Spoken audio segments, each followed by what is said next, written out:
Hello, welcome to English for Everyone, where we practice real-life American English. Today we're going to learn some great phrasal verbs, so let's get started. Today we're talking about this word, tie. And this is a tie. But that's not what we're talking about today. We're talking about the verb tie. And yes, you can say, tie a tie. I can tie a tie. Can you tie a tie? Very good. First, let's talk about your shoes.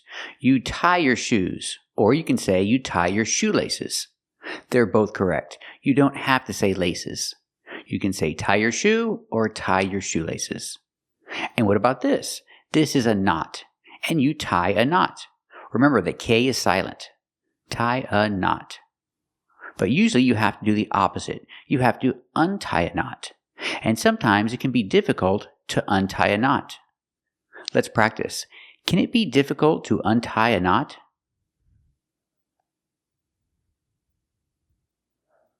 That's right. Sometimes it can be difficult to untie a knot. Now let's talk about the phrasal verb tie up. Tie up in the present, in the past, tied up. I can use it as an adjective and say, he's tied up. And this is the idea. Completely tied with rope or something like that. He's tied up. Let's practice. Is he tied up? That's right, he's tied up. Or I can use tied up for a different situation. For example, he's at work and he has a lot of work to do and he can't leave. He's stuck at work.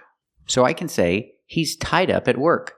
I use the preposition at. He's tied up at work. That means he can't leave. He has a lot of work to do. Let's practice. Is he tied up at work? That's right, he's tied up at work. Jen's tied up at work, so I'm supposed to do something nice for your birthday. So here I am. I was tied up at work. I'm sorry. Yeah, sorry. I just got a bit tied up at work, you know? Yeah, just a little tied up at work. Now let's talk about this phrasal verb, tie down. It means to secure something by tying it to the ground or to the bottom surface, whatever that is. Example, the car is tied down. It's tied down to the trailer.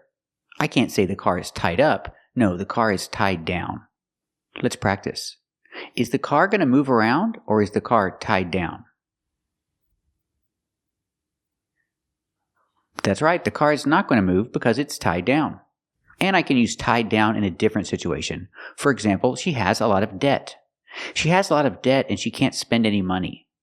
She doesn't have any money. She owes a lot of money. So I can say she's tied down in debt. Let's practice. Is she tied down in debt? That's right, she's tied down in debt. So remember the verbs, tie and the opposite, untie. And the phrasal verbs, tie up or tied up, and tie down or tied down. Thank you for watching. And if you like this video, subscribe to our channel. And if you want to become a member, click the join button. And we'll see you next time.